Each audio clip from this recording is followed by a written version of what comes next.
The captain stood in front of the entire ship and announced that I was the heir, not my sister, not the woman smiling in every press photo.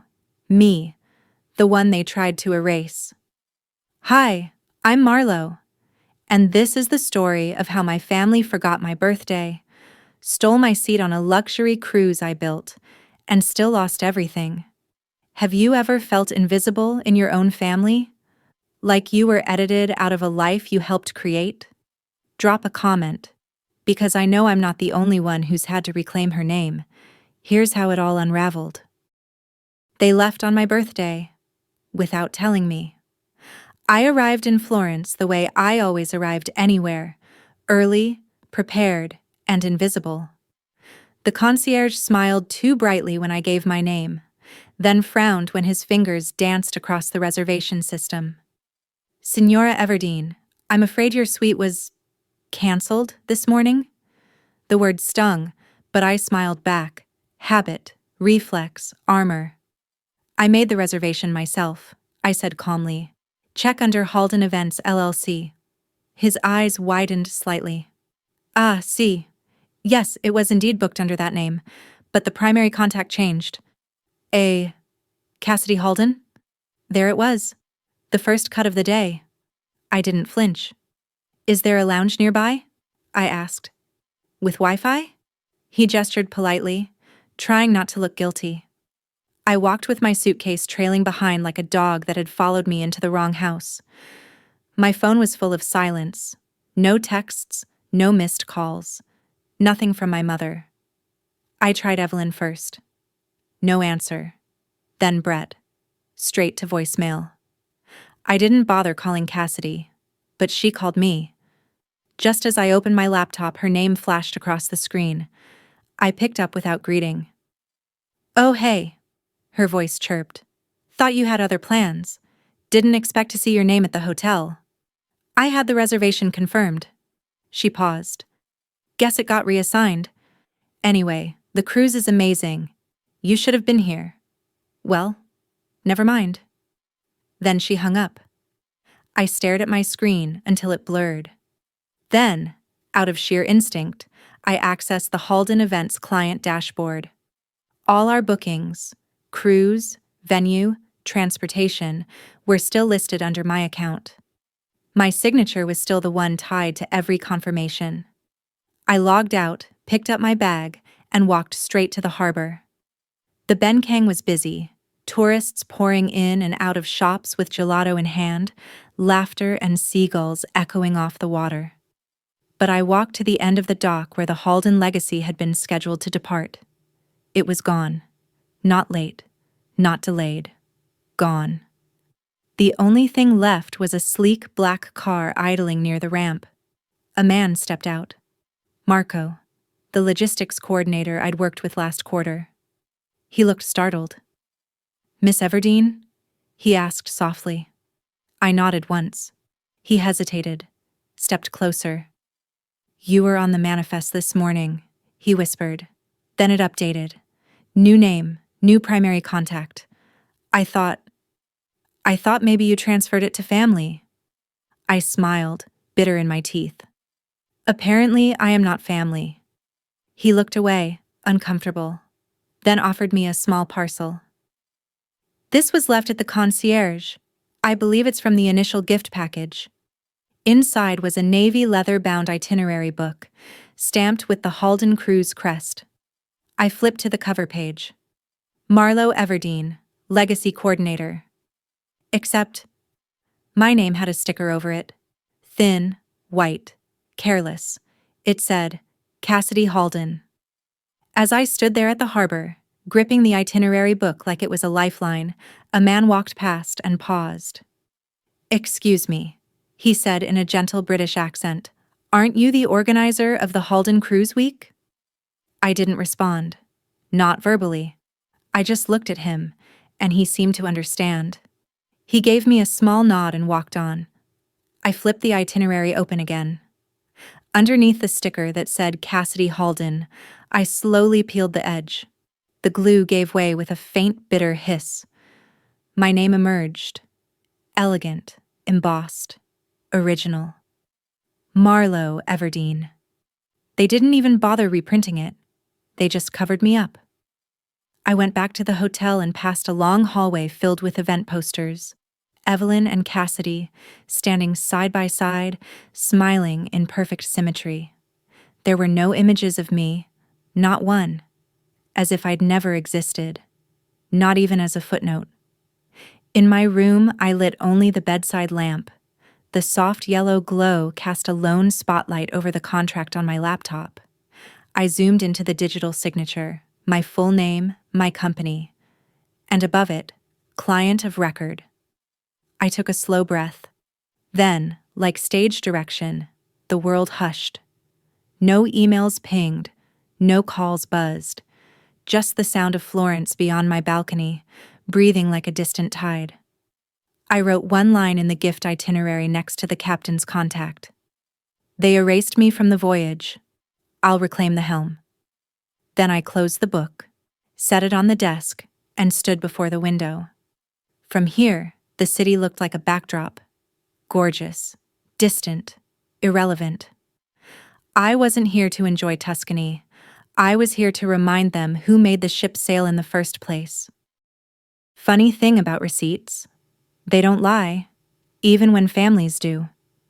After a night of silence, I woke up to the kind of Tuscan sunlight that looked too good for grief. But I wasn't here to mourn a birthday I didn't get. I was here to verify what I knew in my gut. This cruise still belonged to me.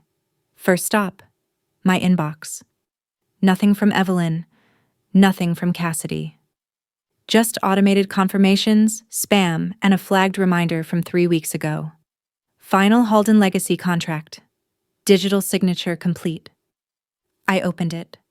My signature stared back, clean and final. The logo beside it, Halden Events LLC, my company, my authority. I walked down to the concierge and asked for printer access. The staff was too polite to ask why my hand shook as I printed the charter contract, vendor agreements, and payment confirmation slips. By the time I had my coffee in the rooftop lounge, I had a dossier. Neat, sharp, damning. I called Zeke Morales, my company's legal advisor back in Chicago. He picked up on the second ring. Marlowe. His voice was all alert. You're not on the cruise? I funded the cruise, I corrected him. They're on it, I'm not. He exhaled sharply. You want me to make some noise? Not yet. I just need you to confirm something. If the contract was signed under Halden Events, and the payment came from our corporate card, then legally, that ship operates under your jurisdiction, he finished. You'd have standing to revoke guest privileges if needed. Why? What's happening? Just anchoring truth, I replied. I'll call if I want waves. I hung up before he could ask more. Marco texted me around noon. Captain Rourke saw your name in the ownership registry. He'd like to speak. Directly, if possible. Directly. I took my time, gathered every receipt, marked each printout. I even exported the full vendor payment trail from our internal dashboard. Flights, floral, food, final invoice, cleared by M.E. Verdeen. While waiting for the call from the captain's team, I decided to test something. I sent an internal admin request to Halden Cruises' PR coordinator. Subject line, name correction inquiry. 15 minutes later, a response. Hi, Ms. Everdeen. Our team was instructed to list Cassidy Halden as the cruise's face for all press materials. We were unaware of your official status. Would you prefer we amend the record? So casual, as if they hadn't just rebranded my identity without blinking. I didn't reply. Instead, I walked to a nearby cafe with strong espresso and a weak signal. I needed focus more than speed. I scanned my inbox again and found it. A pre-cruise itinerary dated 1 month prior. Under leadership structure, event director, Marlowe Everdeen. They hadn't removed me. They had just layered Cassidy on top, like a sticker on glass. Have you ever realized you were being replaced? Quietly? Layer by layer? until you almost forgot your own place in the story? If you've felt that kind of silent betrayal, drop a 7 in the comments. Now, let's see how I started reclaiming the truth. Back at the hotel, I stood in the hallway across from a giant poster titled, "Celebrating Evelyn." Cassidy's face was front and center. My mother's smile looked airbrushed. I looked down. My name wasn't even in the footnotes. Inside my room, I laid every printed document across the bed. A war map. Names, dates, payments, access codes. Captain Rourke's request sat on top, hand-delivered by Marco 10 minutes earlier. A formal letterhead. Not an invitation, an acknowledgement. Ms. Everdeen, pursuant to maritime protocol, the captain would like to verify your authority and presence aboard Halden Legacy. Please respond by 1900 hours. I sat down. Breathed in. Then I added one handwritten line across the top document. They replaced my face. But not the foundation. I didn't wait until 1900. By 1830, I was already at the harbor again, this time not as a spectator, but as someone holding the thread that tied the entire voyage together. Marco greeted me at the dock, more formal than before, and led me to a waiting launch boat. The sea air was sharp and clean. I didn't say a word during the short ride. I didn't need to. The Halden Legacy loomed ahead like a floating monument to ego and expense. When I boarded, no one from my family was there to greet me. No surprise. But the crew, they noticed. One by one, they turned their heads, not with confusion, but recognition. Captain Rourke was already waiting in his quarters. Neat, straight-backed, clipped white beard and eyes like steel. "Ms. Everdeen," he said. Not a question, a statement. I nodded. "Captain." He motioned for me to sit. A folder rested between us. My name was printed in bold on the tab. "We've reviewed the documentation forwarded by your team," he said. "As of current standing, you are the legal charter principal and executive contact for Halden Legacy's voyage." "I assumed as much," I replied. He didn't flinch. "Would you like to exercise that authority?" I thought about Cassidy, about Evelyn, about how easy it had been for them to shift me out of frame. I didn't smile, but my answer was firm. "Not yet, but I do want full recognition reinstated, and a quiet update to all crew logs, access permissions, and press lists. My name, where it should have been." The captain nodded once.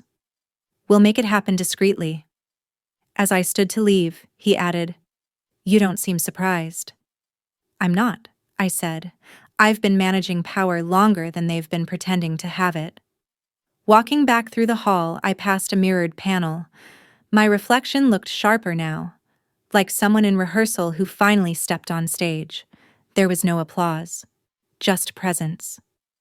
Back in my hotel, I wrote one more thing at the bottom of the contract page. They built the story around a lie. I'm restoring the record, line by line. Then I took a photo of the whole spread. Documents, timelines, payment stubs, PR corrections, and filed it into a folder titled "Proof When They Pretend You Don't Exist." He didn't salute Evelyn. He saluted me. I returned to the harbor the next morning, not as the forgotten daughter trailing after her family, but as the owner they had tried to delete. I wore a navy dress, sharp, simple, deliberate, and carried nothing but a leather folder of printed proof. The launch boat bobbed quietly as Marco helped me step in. This time, he didn't ask questions. He just nodded with that same look of restrained loyalty I'd seen in the eyes of too many good people stuck behind bad leaders. The sea was calm, but something inside me wasn't. It wasn't nerves. It was precision. Like a diver standing on the edge, waiting for the whistle. The Halden Legacy came into view, sleek and massive against the morning light. When I boarded, I expected side glances or whispers. But instead, the crew moved around me like I'd always belonged there. No confusion, no hesitation. They knew. I was led up the main corridor toward the bridge. The polished wood walls reflected my silhouette like I was being reintroduced to myself.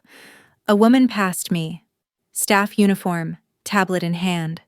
She slowed, then nodded. No smile, just acknowledgement. It was enough. Captain Rourke was standing inside his quarters, hands behind his back.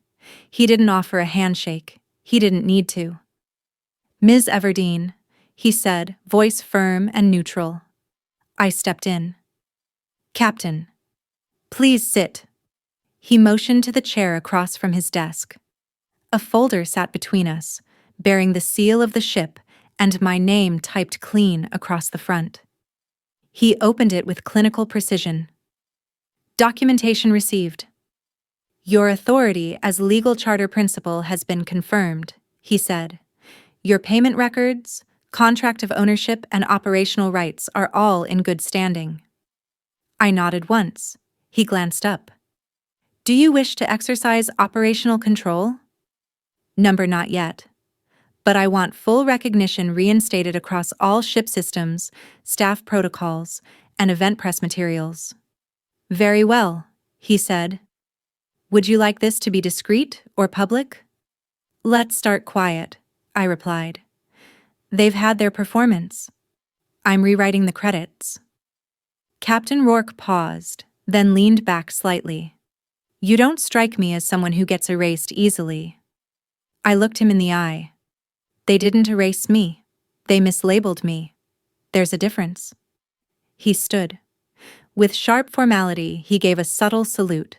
Not theatrical, not for show. A mark of respect. I returned it with a slight incline of my head, then turned to go. As I stepped out into the corridor, I saw my reflection in the brass lining, no longer a shadow, but something solid. Downstairs, I passed a crew meeting in progress. Someone pointed. Someone else whispered. I didn't react. I didn't need to. Later that afternoon, Marco brought me a badge. Nothing flashy, just access credentials, embedded chip, gold trim. My name, clear and undisturbed, Marlo Everdeen. "Crew requested clarity," he said. "Captain gave the directive." "Thank you," I said. "And Marco?" "Next time anyone tries to override my title, remind them who signs the checks." He smirked. "Gladly." I walked the upper deck at dusk, just before the cocktail hour began. I didn't plan to join them. Not yet. Not until they were forced to look up and see who was standing above them. Inside my suite, I opened the itinerary folder again. My notes were still there from when I first built this trip. Guest flow, time markers, menu pairings. My fingerprints were everywhere. I picked up a pen and circled one name on the gala list, Cassidy Halden. Then, just beneath it, I wrote one line, wrong cast. Right stage. I stepped out onto the private balcony, the wind catching the edge of my sleeve like it knew I was about to move. Far below, I could hear laughter, glasses clinking, the soft thrum of cocktail jazz. They were playing my music without me. Not for long. Before the hour ended, a soft knock landed on my suite door. Marco again. No clipboard this time, just a whisper. "You may want to see this." He led me to the gallery deck where guest welcome photos had been displayed. Tall glass panels lined the hallway, each showing framed candids and posed images taken during the early boarding ceremony. Evelyn shaking hands, Cassidy laughing with the PR rep, even Brett pretending to enjoy himself. And in the corner, a single display with crew acknowledgements. My name, listed first. Marlo Everdeen, Voyage Principal, Executive Liaison. I looked at it. Not long, just long enough to make peace with the fact that the ship itself had remembered me, even when the people didn't. A few steps later, I spotted Cassidy on the main deck below, in a lemon silk dress, her laugh too bright and too empty. She posed for photos in front of a makeshift backdrop that read, "A Halden Generation." No one had asked me for permission to use the name. They would soon. I turned back to my room, removed the sticky note I'd left on my wall mirror the night I arrived in Florence. It read, "Invisible." I tore it in half. Then I poured a glass of still water, clicked off the overhead light, and watched the sun begin to fold itself into the sea. They thought the chapter had closed without me. They didn't know I was the one holding the pen. My name wasn't on the seating chart. Again. I should have been numb to it by now, this steady, strategic erasure. But there's something about seeing it printed, laminated, and perfectly lit under a chandelier that makes denial impossible. The gala was less than 2 hours away.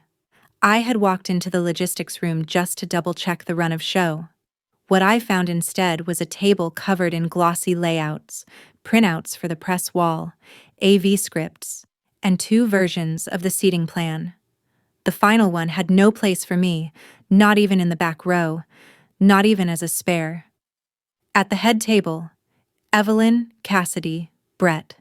A name card labeled Halden Legacy Guest of Honor. Cassidy again. I didn't rage, I didn't rip the chart. I took out my phone, snapped a photo, and opened the event logistics portal I'd designed myself 6 months earlier. I pulled up the vendor contract with the ballroom's catering service. My name, my digital signature, full control. They had the table, but I had the keys. Marco entered quietly, stopped when he saw my face. "Something wrong?" he asked. "Not yet," I said, "but give them a few hours." I walked out without another word. In my suite, I changed slowly. The dress I chose was gunmetal gray, sleeveless, simple, sharp in the right light. No shimmer, no statement, just presence. That was all I needed now. At precisely 7:30 p.m., I arrived at the gala hall, not through the guest entrance, but via the staff corridor. My badge buzzed green. Inside, the string quartet was warming up. Waiters rehearsed their tray movements like dancers counting steps. I moved past them like a ghost with clearance. Cassidy was already in the spotlight. She wore red, of course she did, and held court like it had been scripted. Evelyn stood just behind her, offering the occasional nod and gracious smile to reporters. It was a perfect tableau. Mother, daughter, legacy. Except it wasn't theirs to sell. I waited. At 8:05 p.m., the lights dimmed. The first toast was scheduled to begin. The AV tech glanced my way. I gave him a small nod. He switched inputs. The screen behind the dais flickered, then went black. A moment of hush fell across the room. Then, the tribute video. But not the one they expected. It opened not with Evelyn's face, but with mine. A series of time-stamped clips, raw behind-the-scenes footage. Me adjusting table heights, coordinating vendor calls, laughing with the florist. Footage they never knew had been saved. Then overlays, payment records, guest communications, timelines.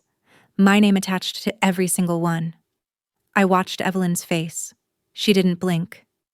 Cassidy shifted slightly. Brett sat back in his chair, jaw tight. Then the final frame. Production courtesy of Halden Events. Executive producer, Marlo Everdeen. Applause didn't follow. Silence did.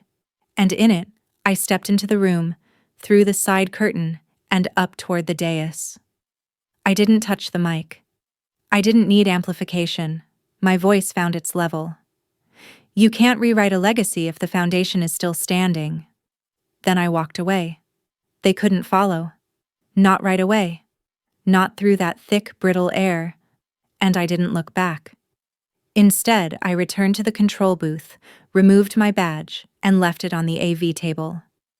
Then I took the service elevator down 5 floors, alone, calm, unshaken. Back in my suite, I uncorked a bottle of champagne that had been chilling all day.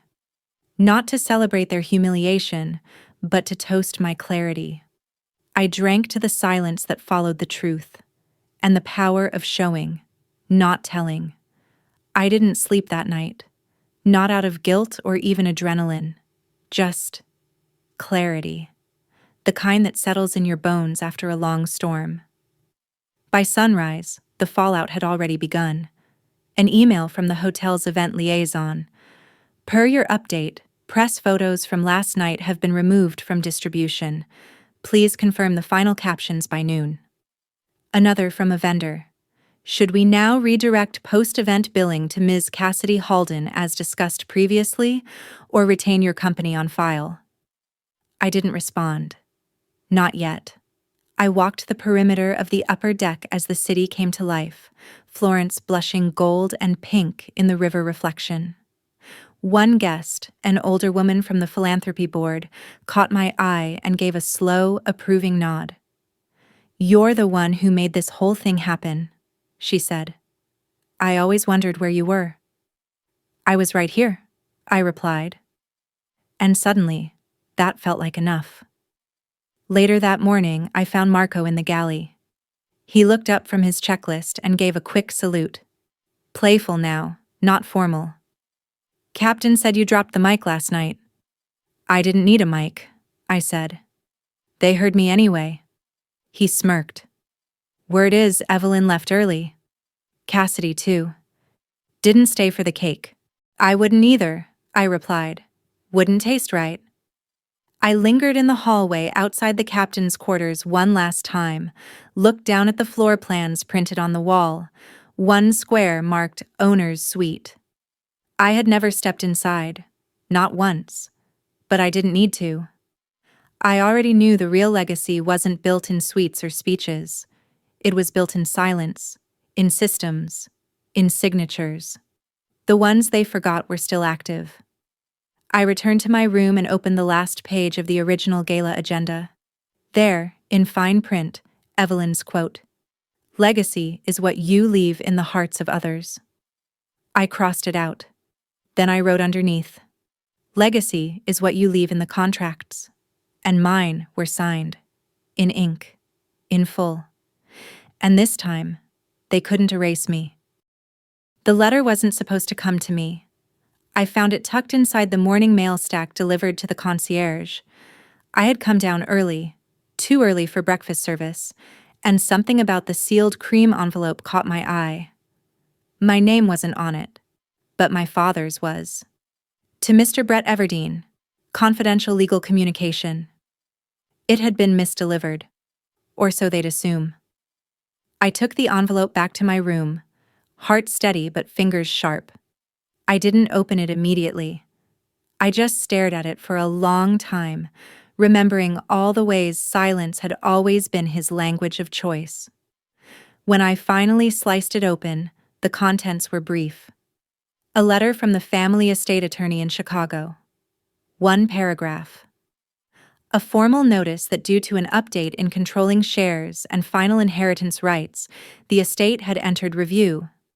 An addendum was attached, redirecting all legacy holdings, including international assets and real estate trusts, to the next legal successor of Halden Holdings. Me. It didn't name me explicitly, but the phrasing was clear. Cassidy was a dependent. Evelyn was non-voting. Brett was custodial. And the signature block, the original inheritance clause, still listed my name, unchanged. I laughed. Not loudly, not bitterly, just, finally. By 9 a.m., the fallout began. Cassidy knocked first. I didn't answer. Then a call from Evelyn, ignored. Then another knock, louder this time. I opened the door just wide enough. "What did you do?" Cassidy hissed. "I opened the mail," I said simply. "You had no right." "No," I corrected. "I had every right." "You just never imagined I'd use it? Have you ever been pushed out, only to realize you held more power than they ever expected? If you've had to rise from the shadows just to take back what was already yours, drop a 9 in the comments." What I did next, they never saw coming. She looked like she wanted to scream. Evelyn's voice echoed from down the corridor, tight and formal. "We should talk." "We've done enough talking," I said. "Now I'm documenting." I shut the door and locked it. Half an hour later, Marco slipped another envelope under the door. No handwriting this time, just a printed note. Requesting immediate legal review. Evelyn Halden. I poured myself coffee and smiled at the phrasing. She didn't ask for a meeting. She asked for mitigation. That afternoon, I met Captain Rourke on the observation deck. He was looking at the sea like it held secrets. "You've had an interesting week," he said. I nodded. "And it's not over." He turned to face me. "For what it's worth, the crew knows where the power is. They always do. And they don't follow noise. They follow clarity." I filed that away. By the time sunset brushed gold over the deck, I had drafted the first of 3 memos. One to Halden Holdings Board of Trustees, one to the estate attorney in Chicago, and one to the Internal Audit Division that had apparently flagged Evelyn's last discretionary withdrawal. The second was the one that mattered most. I signed it in pen, then scanned it with my company's watermark. Subject line: Inheritance Activation, Confirmation by Named Successor. By evening, Evelyn cracked. She showed up at my door. Not with rage this time, but something worse. Politeness. "May I come in?" "No," I said. She stayed in the hall, arms folded, face drawn tight with a kind of exhaustion that didn't come from age, but from losing control. "You're making this personal," she said carefully. I leaned against the frame. "It was always personal. You just preferred it silent." She sighed. "What do you want, Marlowe?" And there it was. Not a demand. A concession. "I want acknowledgement," I said. "Not inheritance. Not optics. Just truth." On record, she blinked. Then, like something rehearsed and badly timed, she said, "Cassidy's young. She's not ready for public scrutiny. I was protecting her." "You were protecting your reflection," I replied. "You didn't want the world to see where your real legacy came from." "Marlowe." "I'm done," I said. "The lawyers have what they need. The board does too. And if you're worried about what the media will find out, well, that's up to you now." Then I closed the door again. The next day, an internal email was leaked. An anonymous employee flagged Evelyn's diversion of gala funds toward a personal trust in Monaco. It was clean, traceable, verified. I didn't leak it. I didn't have to. By noon, Inheritance Pending was trending on 3 financial blogs. Cassidy posted a cryptic quote on her socials. "Sometimes the crown chooses its queen." It backfired immediately. Comments flooded in. "Your sister built that ship." "She didn't steal the crown, she welded it." This is why legacy is earned, not gifted. I took a screenshot and saved it in a folder on my desktop called Receipts. That night, I sat alone in the library deck of the Halden Legacy. The lights were soft. The sea was steady. I opened the estate documents again, this time on paper. The original signature block stared back at me. To be granted upon merit and demonstrated stewardship. I had done both. I didn't need a coronation. I'd already been crowned. Just not in gold. In ink. The captain's voice echoed across the deck, low and clear. "Attention passengers, we'd like to make a brief announcement before we dock in Marseille."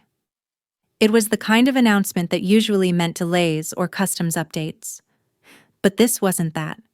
I stood alone near the railing, the wind brushing against my collarbone as I watched Florence shrink behind us. The city had become a memory too fast, one I hadn't had time to mourn. "This voyage," the captain continued, "has been made possible by Halden Events. The executive principal behind its design, funding, and execution is Ms. Marlowe Everdeen." The deck went still. I didn't move, didn't smile, I just listened. "We recognize her not only for her leadership but for her legacy, and today, as we conclude this chapter, we honor the one who built it." The mic clicked off. Silence. Then murmurs. Then, slowly, applause. Real. Hesitant at first. then swelling. I didn't turn to look who clapped. I didn't need to. I already knew who mattered. Somewhere below, Evelyn would be stiffening in her seat. Cassidy would be staring daggers at a champagne glass. And Brett, well, he'd likely still be pretending not to exist. I walked the promenade deck with a lightness I hadn't felt in months. It wasn't vindication. It was release. Hours later, as guests disembarked for shore excursions, I stayed behind. Not to hide, but to preserve what was mine. I walked into the main conference lounge where the farewell brunch had been scheduled. The banner still read, "Celebrating Evelyn Halden." I asked the crew to take it down. Marco didn't flinch. He folded it neatly, as if removing a lie. I replaced it with something simple. Legacy Honoring Ceremony, hosted by M. Everdeen. No fanfare, no camera crew, just a name, finally given room to breathe. Cassidy arrived late, sunglasses too large for a cloudy day. She didn't look at me directly, but hovered near the food line like she wanted to be seen without having to speak. Evelyn entered soon after, her posture tighter than I'd ever seen it. She didn't approach me. She didn't need to. Her silence had become her trademark. Instead, I took the podium. No microphone. No script. Just my voice. I designed this voyage to honor the people who shaped me, I began. Not just those who smiled in photographs, but those who stood behind the cameras, the ones who poured coffee at midnight, who arranged flights when weather shifted, who made sure every guest felt like royalty, without ever asking for credit. I looked at Marco, at the AV crew, at the server who had once whispered my name was on the chart, and then taken off. This legacy, I said, is not about inheritance.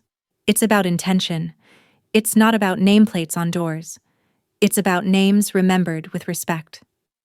The room stayed quiet, not awkward, not hostile, just reverent. I left the podium and didn't return. Back in my suite, I changed into something simpler. Slacks. Flat shoes. I didn't want to exit this story in silk. I wanted to exit in truth. As the ship anchored just offshore, I declined the private tender boat.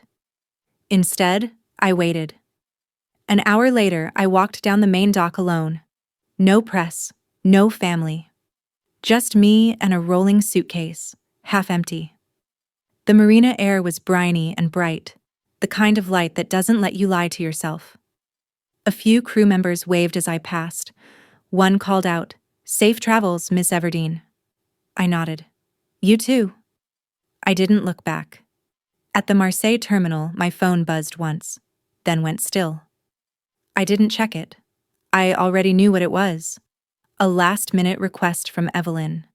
Or maybe Cassidy, finally realizing what inheritance costs when it isn't earned. I boarded a train headed inland, window seat. As the French countryside slipped past, I opened the leather notebook I'd been carrying since Florence. Pages once scribbled with grief and second-guessing now sat neatly, with closure tucked between them like bookmarks. On the last page, I wrote one line. They tried to edit me out, but I held the master file. Then I closed it, slid it into my bag, and leaned back, not in triumph, but in peace. A week later, an anonymous op-ed ran in a major business journal.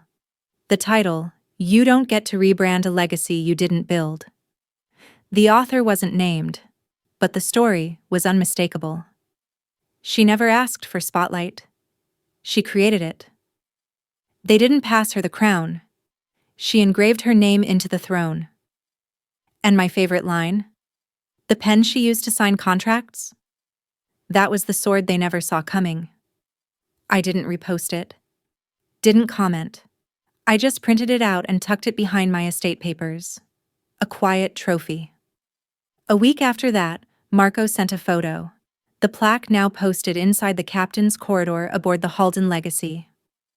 Dedicated to Marlo Everdeen, founder, builder, unedited. This time, I did smile. No applause, no speech, just permanence. The kind you don't have to defend, because it's already signed, sealed, and laminated. I left the ship without a farewell, without an apology, and without reclaiming any title, because my dignity was never truly lost. In the end, I didn't need to be given power. I was the source of it. I've learned that silence isn't the same as acceptance, and sometimes the kindest thing you can do for yourself is to rise, say your name out loud, and erase the role others forced upon you. Justice doesn't have to shout. It just needs truth, and the courage to sign your name beneath it. What about you? Have you ever had to fight for the space that was rightfully yours? Have you ever been treated like a guest in your own family? Share your story with me. I read every word. And if this one stirred something inside you, stay close. The next chapter might just be yours.